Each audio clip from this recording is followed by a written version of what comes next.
Радио Крым Реалии продолжает эфир. Сергей Макрушин у микрофона. Для тех, кто к нам только что присоединился, я напомню, что можно к нам дозвониться в эфир 8 800 10 06 926. Звоните нам на этот номер, если вы слышите нас в Крыму или в соседней России. 044 490 29 05. Этот номер телефона работает для тех, кто слышит нас на материковой части Украины. Также я напомню, что мы ведем видеотрансляцию на платформах Facebook и YouTube. Заходите на страницы Крым Реалии. Подпишитесь обязательно, если вы этого до сих пор не сделали. Смотрите нашу трансляцию и обсуждайте вместе с другими нашими радиослушателями и радиозрителями, если можно так сказать. Стараемся читать все, что вы нам пишете. Наиболее актуальные комментарии, которые касаются темы нашего эфира, стараемся зачитывать тут же. Но если вдруг что-то ускользнуло из нашего внимания, если вы хотите, чтобы ваш голос гарантированно прозвучал в нашем эфире, звоните нам по телефону 8 800 10 06 926. Периодически эти телефоны появляются на экране, так что не забывайте. Но сегодня мы поговорим о проблемах образования в Крыму, о том, почему обычный урок в провинциальной школе может обернуться чуть ли не межнациональным скандалом, и как крымским татарам приходится по сей день защищаться от огульных обвинений, по которым весь народ был депортирован из Крыма в 1944 году. Начнем мы наш разговор со случая, который произошел в средней общеобразовательной школе села Таракташ, официальное наименование Дачное, что под Судаком. 5 апреля мама одной из учениц 4 класса школы опубликовала в Facebook рассказ о том, как классный руководитель Елена Руденко попросила детей подготовить рассказы об участии их предков во Второй мировой войне или в Великой Отечественной. И когда ученица класса, большинство учащихся, в котором крымские татары, затронуло трагические события депортации крымско-татарского народа, педагог взялась объяснять классу, что, по ее мнению, весь крымско-татарский народ был депортирован, потому что якобы они были предателями и помогали оккупантам захватить Крым. Давайте послушаем, как об этом случае рассказывают сами ученицы, которые были на этом уроке. YouTube-канал Crimean Tatars опубликовал их комментарии. Давайте послушаем, говорят Самира Алиева и Ясмина Ибрагимова. Я рассказывала о своем прадедушке и прабабушке. Когда я рассказала про депортацию, она остановила меня и сказала: сейчас Самира докончит свой рассказ, я вам расскажу, почему крымских татар депортировали. Я рассказала свой рассказ, и она начала. Она сказала, что крымские татары были предатели, потому что они помогали немцам еще раз захватить Крым. Я почувствовала взгляды своих одноклассников, мне стало неудобно. Мне было обидно то, что они говорят так про нас, то, что мы предатели. Итак, это был рассказ, как говорится, да, из первых уст. Это ученицы рассказывают о том, что же произошло на этом уроке. Давайте послушаем еще. Вот реакция уже есть. Крымско-татарские старейшины записали видеозаявление, в котором выразили возмущение и протест из-за разжигания межнациональной розни учителем вот этой школы в Дачном под Судаком. Полная версия заявления опубликована на Facebook-странице объединения «Крымская солидарность». Также вы можете его найти на сайте Крым Реалии. Давайте послушаем фрагмент. После того, как принят закон о реабилитации крымско-татарского народа, это таким образом этот закон исполняется, где педагоги в школе нашим детям говорят, что их дедушки и прадедушки предатели. Мы требуем и возмущаемся, проявляем свой протест этой учительнице и требуем ее уволить и разобраться как ГОРОНО, как прокуратуре и директору школы. Я вот сейчас испытал то, что в 80-е годы в институте испытал, когда речь зашла вот о Крыме, о депортации, и этот историк поганый вот такие слова точно сказал, да? И все на меня посмотрели. И это в 21 веке снова, уже после этого пресловутого закона такое делается. Я считаю, что надо обвинять и директора школы, и школу, и Министерство просвещения, и государство виновато, раз оно не провело такую работу со своими этими учителями так называемыми. Я хочу сказать на русском языке, чтобы все те, которые кричат о толерантности, о дружбе народов, о том, что Крым наш общий дом, чтобы они вот это увидели. Вот это подлец это. Этот человек, учительница Руденко, кто она? Она оскорбила весь крымско-татарский народ. И в первую очередь ударила по этим малолетним детям ударила. По ученикам начальных классов. Губитель душ. Таким людям нельзя позволять работать вообще в школе. Ни в школе, ни в детском саду. Это результат безнаказанности со стороны властей, со стороны государства.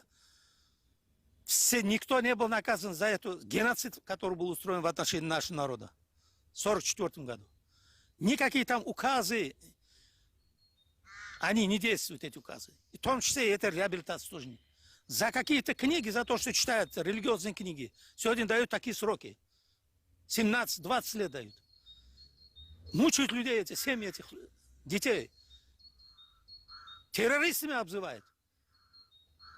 Вот продолжение той политики, которая продолжается сегодня. Это уже на детях это делают. Это не первый случай.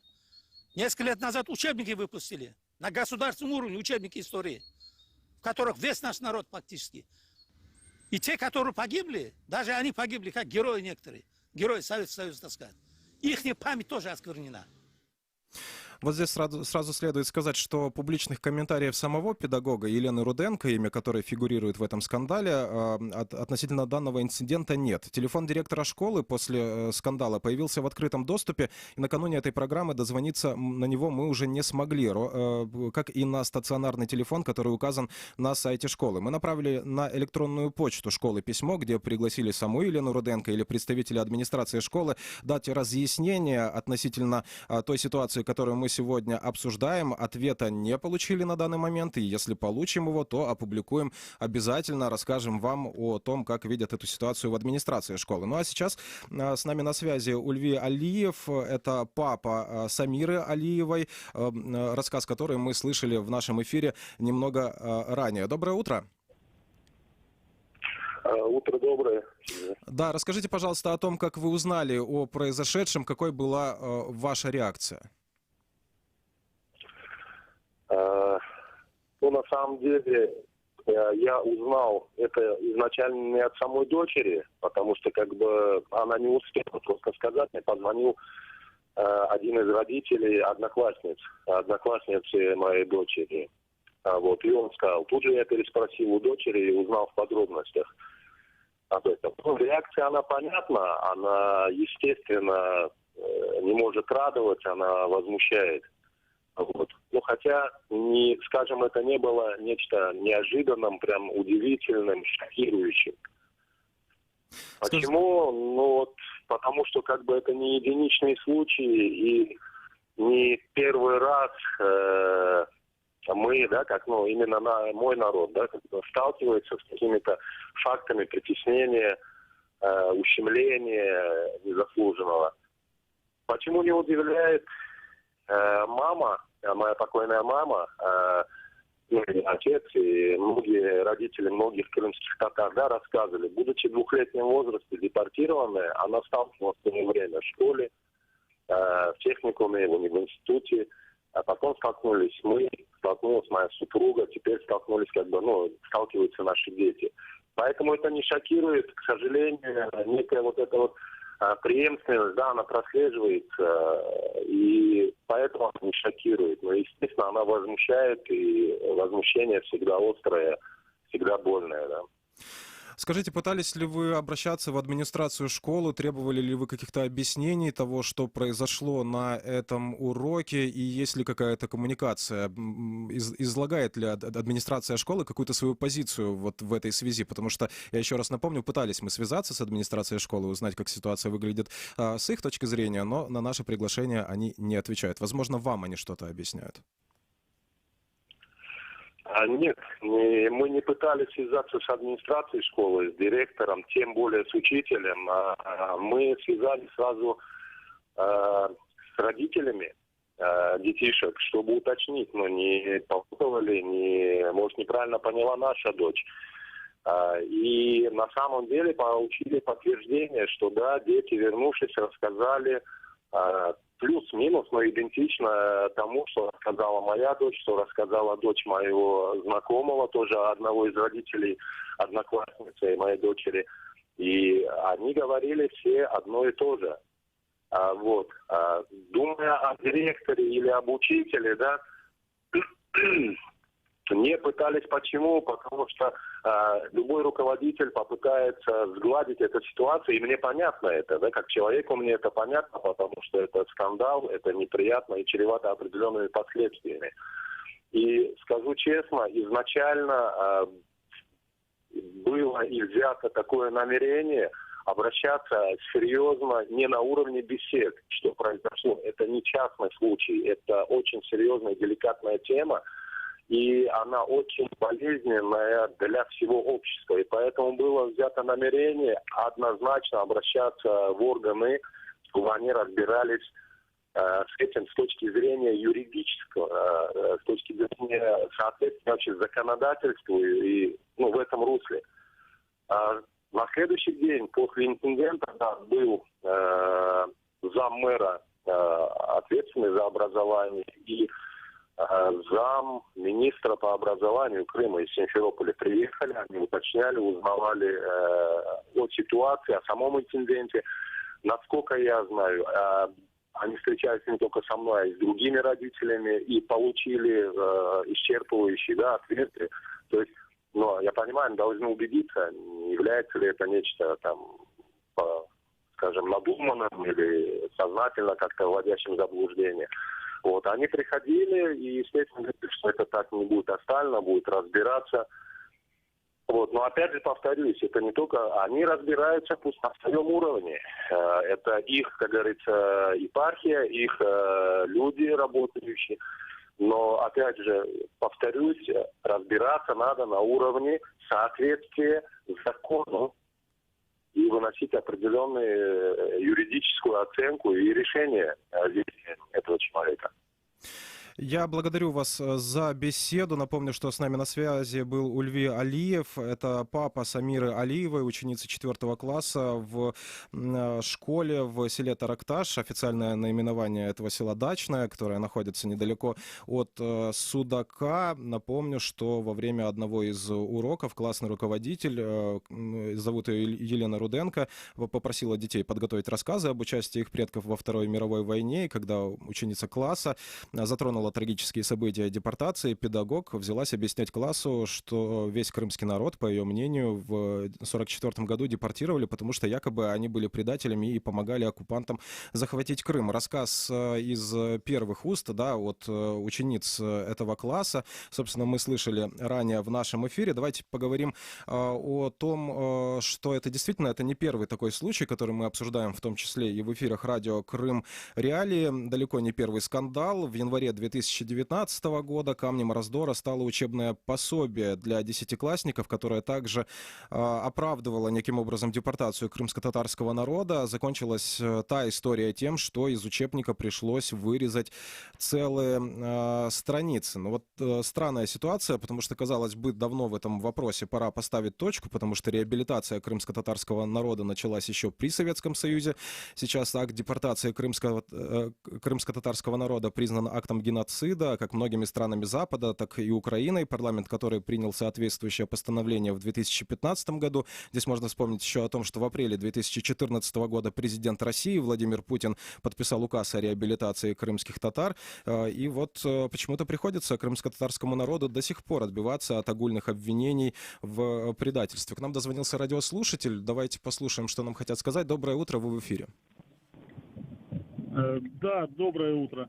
Я хотел бы начать со слов, которые, думаю, в Крыму все поддержат. Это «Слава России». Вы этими словами, очевидно, и закончили, потому что у нас тема эфира несколько другая. Ну что же, мы продолжаем наш разговор. 8 800 10 06 926. По этому номеру можно к нам дозвониться. Единственное, что просим воздержаться от какой-то политической агитации в нашем эфире и все-таки говорить по теме эфира нашего сегодняшнего. Тем более, что тема эта довольно-таки серьезная. Мы продолжим наш разговор буквально через несколько секунд.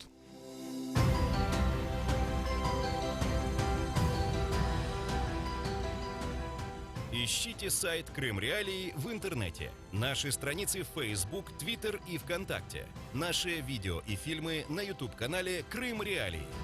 Крымчане имеют право знать.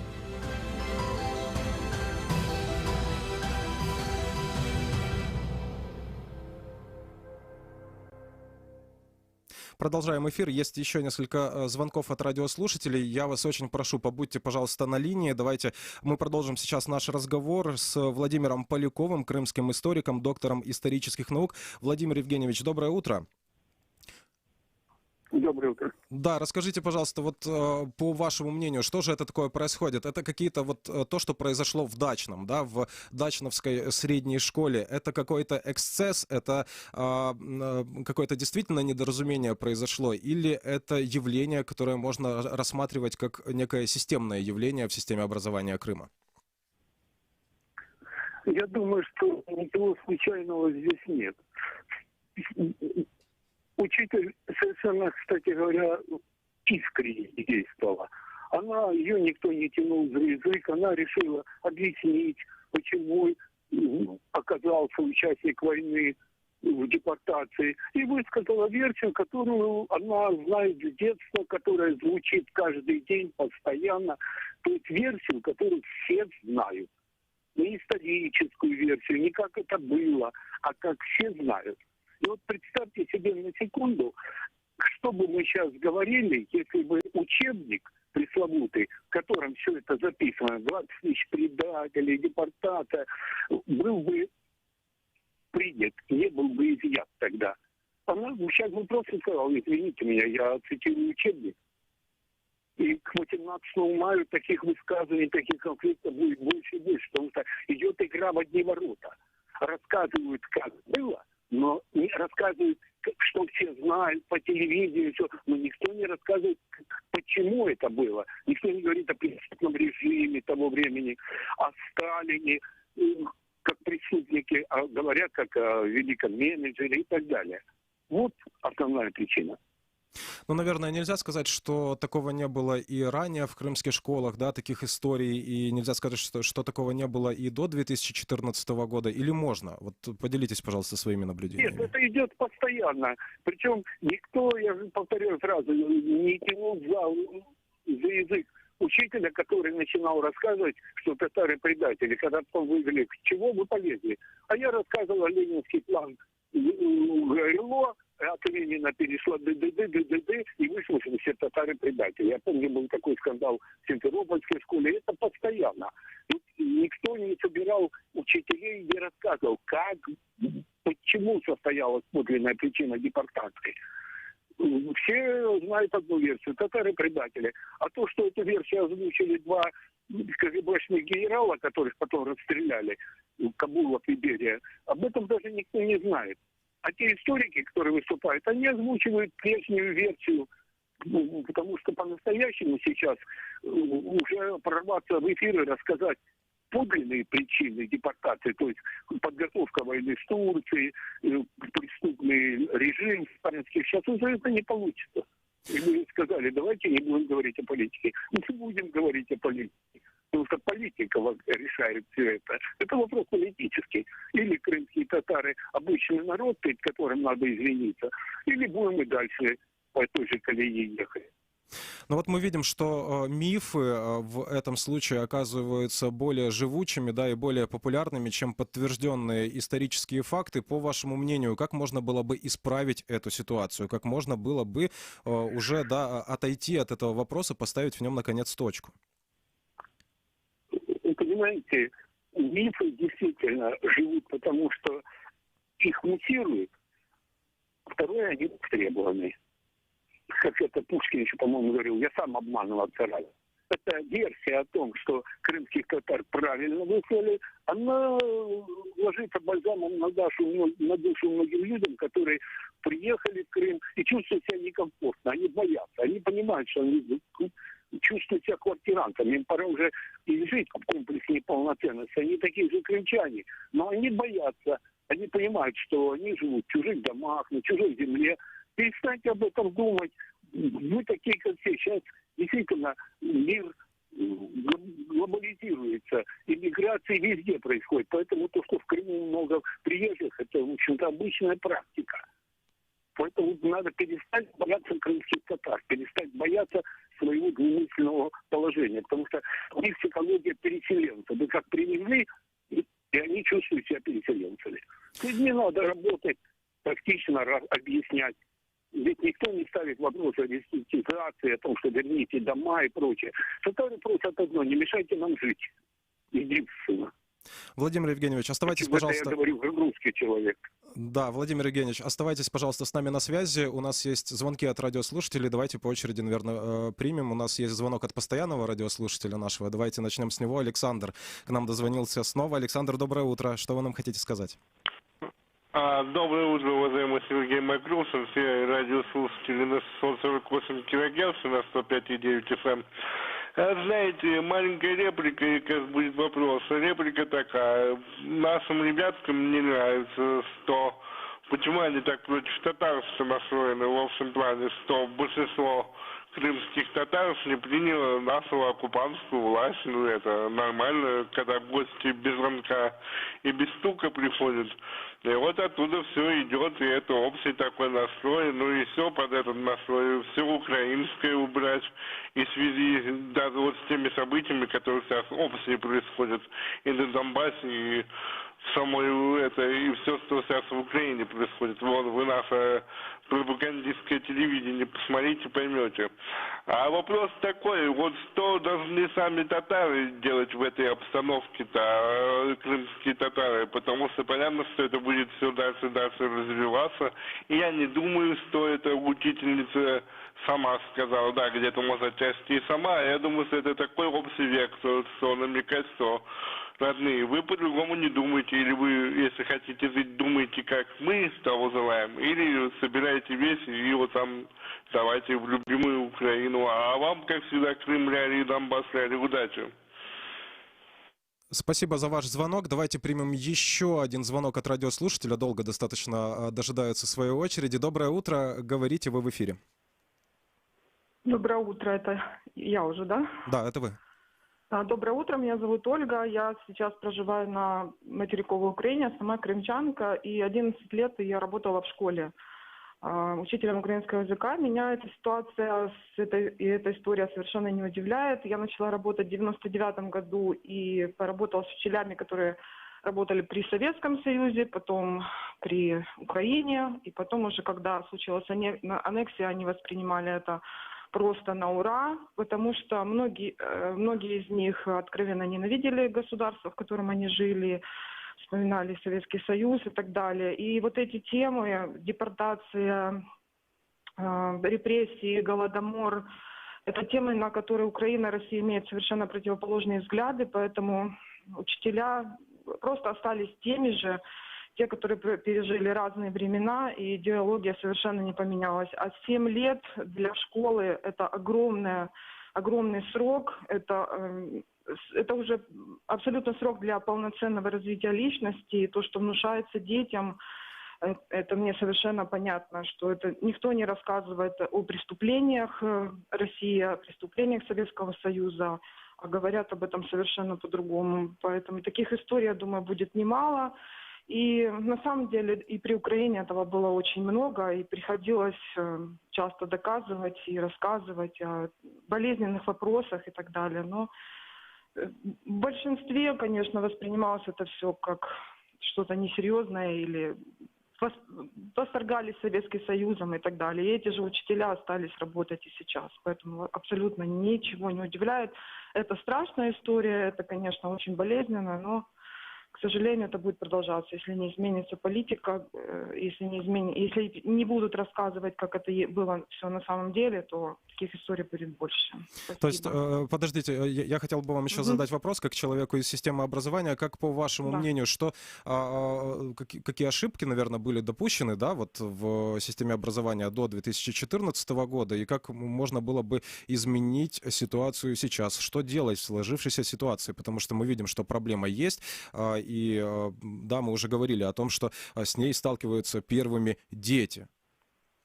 Ну, смотрите, в школе историю, например, преподавали советские учителя. Вот просто в полном смысле этого слова. Все-таки история, литература, язык – это немножко идеология, немножко про ценности, немножко про какие-то о национальности, о национальной гордости и так далее. Но всегда в нашей школе, где я работала, историю преподавали глубоко советские люди, которые не рассказывали о преступлениях, не осуждали это. И это поддерживалось в Крыму, считалось, что это как будто бы это интернациональное какое-то отношение. На самом деле такие вещи, как депортация, голодомор и репрессии, это должно было освещаться ярко. Я просто вспоминаю, что когда, например, я проводила уроки о голодоморе, насколько учителя те же истории, они просто с пренебрежением к этому относились, потому что считали, что либо этого не было, либо это преувеличено, либо зачем вообще это вспоминать. А на самом деле такие вещи люди и дети должны знать о таких вещах, осуждать это и не допускать это в будущем и так далее. То есть это не поддерживалось на государственном уровне, не то что на государственном, именно на крымском уровне, потому что у нас было свое министерство, которое диктовало свою политику, придумывало какие-то свои конкурсы, свои темы и так далее, и всегда отстранялись от Украины. Мы, как учителя украинского языка, конечно, это очень ощущали на себе, и вот этот российский шовинизм, он присутствовал всегда. Поэтому, когда в Крыму начались все события, начали нам рассказывать, что, оказывается, угнетали украинским языком, для нас это было очень странно слышать, потому что у нас практически не было литературы на украинском языке. Мы это тащили из Киева, когда я училась, была студенткой, сумками тащили для себя, потому что его невозможно было купить в Крыму. И так далее. Ну, в общем-то, вот так. Это было так. И потом уже эти учителя, которые ждали, что называется, России, просто дорвались до власти. Посмотрите, директора остались те же, министры остались те же. Они пережили любую власть. Вот. Спасибо вам. Да, спасибо вам за то, что дозвонились к нам в эфир. Напомню, номер телефона 8 800 10 06 926. Для тех, кто слышит нас в Крыму, работает этот номер телефона. С материковой части Украины к нам можно дозвониться по телефону 044 490 2905. Подсказывают мне, что еще один радиослушатель к нам дозвонился, но я попрошу вас немножко подождать. Напомню, что с нами на связи Владимир Поляков, крымский историк, доктор исторических наук. Владимир Евгеньевич, попрошу вас ответить на звонки наших радиослушателей. Ну вот второе, это рассказ был, возможно, вы на него отреагируете. Но вот первый был вопрос от слушателя Александра, да, что должны делать в этой ситуации крымские татары?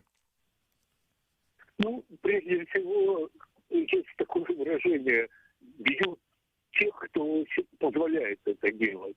И сейчас в России принят закон, что нельзя оскорблять ветеранов и прочее. И вот это будет лакмусной бумажкой, потому что в данном случае был оскорблен память ветерана, участника Великой Отечественной войны, крымского татарина, которого объявили фактически предателем. И крымско-татарская общественность, насколько я знаю, уже занимается этим делом, инициирует судебные иски. Это очень важно. А с выступлением молодой моей коллеги, я с ней согласен, что это все было и до 2014 года. Я не стал такую резкую межу проводить, потому что все делается по-прежнему с советским лекалом. Дело не в людях, потому что приходят молодые люди и повторяют то же самое, потому что они работают по советским лекалам, которые заложены в школе, что хорошо, что плохо, о чем нельзя говорить, о чем говорить можно и так далее. Поэтому ситуация сложная, и Министерство образования тоже надо в это дело включаться и проводить разъяснительную работу. Сейчас интересная ситуация. Мы отказываемся сверху от культа личности Ленина, но возрождается культ личности Сталина. Де-факто он возрождается. Поэтому ситуация непростая. То есть, когда мы наблюдаем в Крыму, в преддверии Дня Победы, да, наверное, чаще всего в Крыму появляются, да, то в Севастополе, то в Белогорском районе огромные портреты Сталина, то мы должны понимать, что это тоже часть государственной политики памяти. Это история татарофобии накануне 18 мая. Это уже проверено. Каждый год вот такие, это уже в течение с 90-го года. Я благодарю вас за беседу. Напомню, что с нами на связи был Владимир Поляков, крымский историк, доктор исторических наук. Продолжаем мы наш разговор. Разговор непростой и разговор очень важный. К нашему разговору еще один радиослушатель подключился. Доброе утро, говорите, вы в эфире. Доброе утро. Говоря о теме, которую вы сегодня подняли, меня удивляет, что... А представьтесь, пожалуйста. Да, Николай Пугачев. Меня удивляет, что ваш радиоканал, ваше радио продолжает политику, как сказал предыдущий историк, выступающий политику Советского Союза. У вас звучало сегодня целый день, ну, целое утро, только лишь об одном, про народе, который оказался ущемленным в 1944 году. Он не оказался ущемленным, был совершен акт геноцида. И то, что произошло... был совершен, да. Вы, наверное, не знаете. Можете ли вы назвать еще народы, относительно которых одновременно был совершен этот геноцид? Вы об этих народах не вспомнили. Мне, как представителю, очень это обидно. Крымскими народами, которых выселили вместе... Сегодня мы говорим не о самой истории депортации, да, и истории депортации народов в Советском Союзе, а говорим мы, наверное, вы не совсем разобрались в теме сегодняшнего нашего разговора, что крымско-татарский народ на своей родине в Крыму по сей день должен отбиваться от клейма предателя. Но вы не отнесли к тем, кто должен также отбиваться. Отбиваться должны и крымчаки, и караимы, и крымские немцы, и греки. И у них точно такие же истории, но почему-то ваш канал не слышит их. О них не принимаются решения относительно сохранения их языка на государственном уровне. Тобто вы продолжаете политику как Советского Союза, вас интересуют только одни. Тех, которых 300 тысяч в Крыму живет и 2-3 миллиона в Турции. Но всех остальных вы оставляете поза сферой своих интересов. Вас они не интересуют. Но почему же не интересуют? Я же общаюсь с вами в эфире, правильно? Мы же даем вам слово. Я не перебиваю вас сейчас. Говорите, пожалуйста. Вы попытались перебить меня. Вы почему-то усомнились в том, Но мне что как-то приходится отбиваться от ваших обвинений в наш адрес. Это констатация того факта, который есть. Как по мне, объективная журналистика должна говорить о том, что вот мы приняли закон, точнее в Украине разработан проект, но, к сожалению, остались без внимания государственной власти крымчаки, караимы и остальные народы, которые являются коренными народами Крыма. А не только лишь каждый день слышим одно. Скажите, сколько караимов, сколько крымчаков было арестовано по обвинению оккупантами в Крыму? Вы не знаете такой информации. Вас это не интересует.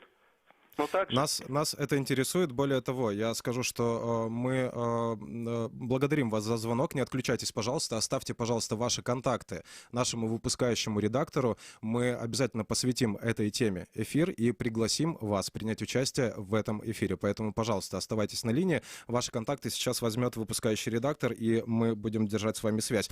Ну что же, мы продолжаем наш разговор. И к нашему разговору подключается Эскендер Бариев, глава Крымско-татарского ресурсного центра, член Меджлиса крымско-татарского народа. Есть ли у нас связь? Есть связь. Эскендер, доброе утро. Да, доброе утро. Попрошу вас выразить свою точку зрения относительно той ситуации, да, с которой мы начали сегодня наш разговор. Это то, что произошло в Дачном под Судаком. Короткий комментарий, пожалуйста.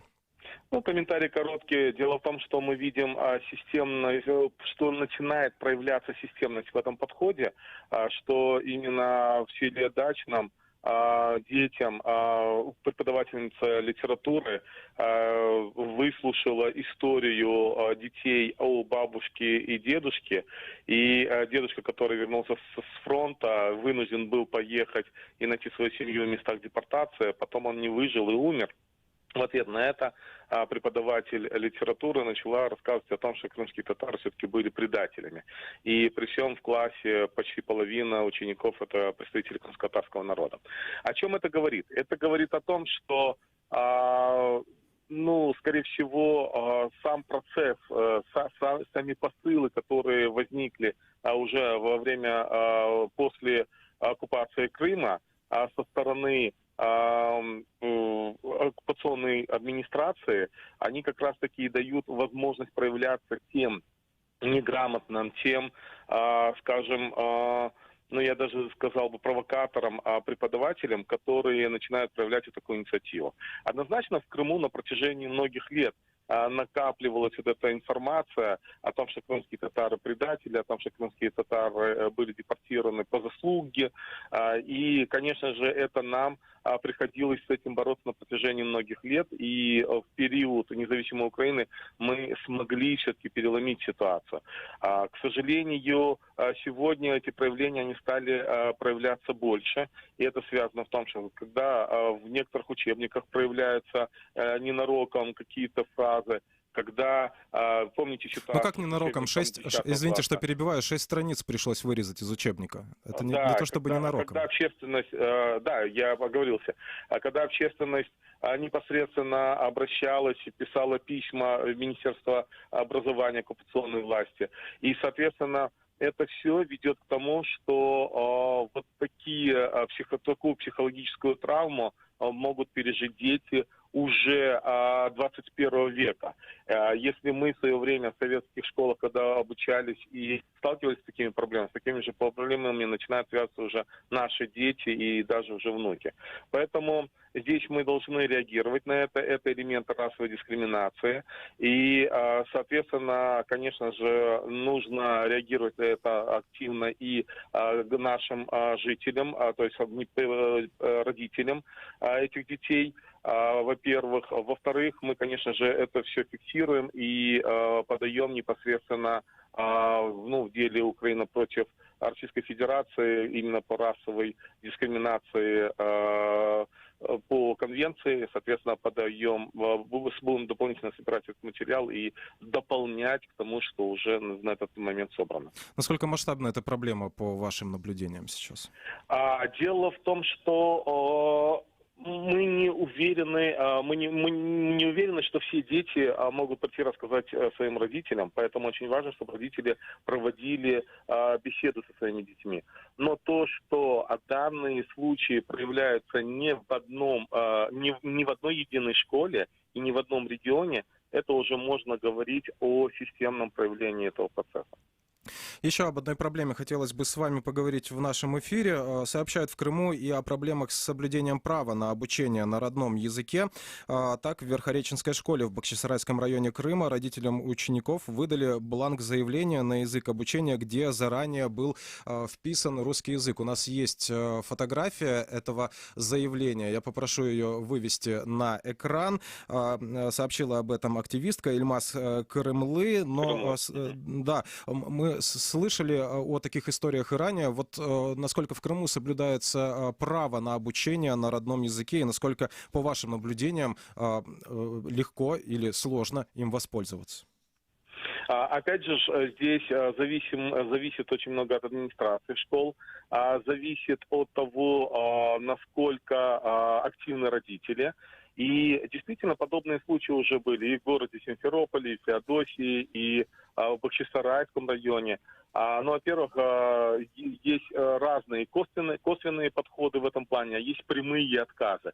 Вот, к примеру, тот случай, который произошел в Бахчисарае, в Бахчисарайском районе, в селе Верхореченске, совсем недавно, как раз-таки администрация школы пошла, скажем так, на опережение, где сразу же заполнила формы заявления для того, чтобы у родителей не было дополнительных вопросов, почему нет места для того, чтобы записать крымско-татарский или украинский язык. А в других случаях было, когда администрация школы уговаривала не писать заявление о том, что якобы для этого у них нет возможности, нет преподавательского состава, нет классов и нет возможности организовать или сформировать классы для обучения крымско-татарского языка. Третий случай, когда дают возможность сформировать, но при этом постоянно заняты все кабинеты, и дети, преподаватель с детьми ходит по кабинетам и не может найти место для того, чтобы провести обучение.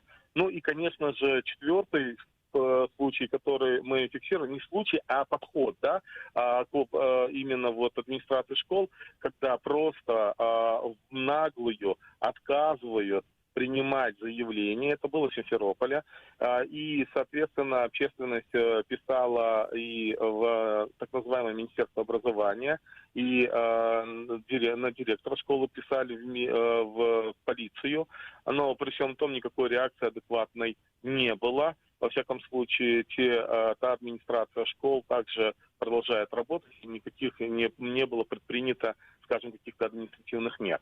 Это говорит о том, что и еще один случай, и следующее направление вообще по отношению к изучению родного языка. Хочу обратить внимание, что даже те школы, которые формально считаются с изучением крымско-татарского языка или крымско-татарского русского языка, они статус меняют постепенно, там крымско-татарский язык в лучшем случае изучается в качестве одного предмета, и все. И поэтому здесь мы видим все-таки такую политику, с помощью которой де-факто, де-юра они заявляют о том, что крымско-татарский язык является, как и украинский, государственным, де-факто не только на административных ресурсах не используются эти языки, но и даже в школах создаются как прямые, так и косвенные преграды изучения родного языка. Вот об этом я и хотел спросить. Ведь можно, да, действительно возразить о том, что крымско-татарский и украинский языки в Крыму объявлено, что они носят статус государственного языка. И если зайти, например, на сайт подконтрольного России, Министерства образования Крыма, да, если поискать хорошенько информацию, то можно найти упоминания о конкурсах, которые проводятся для развития крымско-татарского языка, там, фестивали и так далее. Насколько достаточными можно считать эти меры, да, и как в целом выглядит вот эта политика этническая и языковая в Крыму? Смотрите, цифры всегда говорят сами за себя, и причем я сейчас буду оперировать цифрами самой же оккупационной администрации. На сегодняшний день украинский язык изучает 0,01% учеников. Что касается крымско-татарских детей, то изучают всего до 3%. Теперь это говорит о том, что дети, которые представляют более 15-18%, потому что эти данные мы еще до оккупации просчитывали, сколько крымско-татарских детей будет составлять, а уже прошло 7 лет, то это, конечно же, ничтожные цифры. И с другой стороны, как изучают? И мы видим саму динамику. И вот на День родного языка, когда мы проводили пресс-конференцию, мы четко показывали динамику, что с каждым днем уменьшается количество классов с изучением родного языка, как в абсолютных цифрах, так и в процентном соотношении. Поэтому... Эскендер, я прошу прощения, что перебиваю. У нас есть еще один слушатель, хочется принять звонок. Доброе утро, вы в эфире, говорите. Слушаем вас. Господин Макушин, вы меня слушаете? Да. Алло. Спасибо. Вот вы говорите про ущемление татарского языка в Крыму, да? А вы сами говорите из Киева, государство, которым на законодательном уровне запретили учиться, а во многих все даже отвечают на русском языке. Мне к вам вопрос, господин Макушин, вы идиот? Я, с вашего позволения, этот вопрос оставлю без ответа. Тут, наверное, радиослушатели будут делать выводы относительно того, нравится ли им личность ведущего на радио или нет. Я надеюсь, что вы настолько образованный человек, что просто не хотели дозвониться к нам только для того, чтобы оскорбить. Ну что же, мы продолжаем наш разговор. С нами на связи Эскендер Бариев. Давайте попробуем ответить на вот этот звонок. Языковая политика, да, и развивается ли крымско-татарский язык на материковой части Украины? Буквально минута у нас осталось. Пожалуйста. На материковой части Украины, конечно же, сейчас пошли определенные процессы. Сегодня мы знаем, что Кабинет министров Украины совсем недавно, буквально вчера, подписал концепцию о развитии крымско-татарского языка, которая дальше должна перерасти в стратегию. И это, в принципе, нормально. Это стратегическое направление. Что касается конкретных действий, это выпуска учебников, скажем, и так далее, для того, чтобы учебный процесс мог продолжаться. Конечно же, этот процесс несколько завис.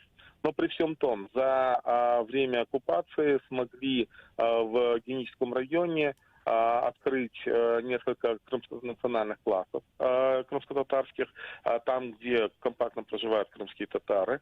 А крымско-татарский язык, конечно, больше сейчас стараемся развивать с помощью таких воскресных школ, и там, где живут компактно-крымские татары. В частности, в Киеве есть организация Крыма Элис, Крымская родина, во Львове там организовывают курсы, там в других городах.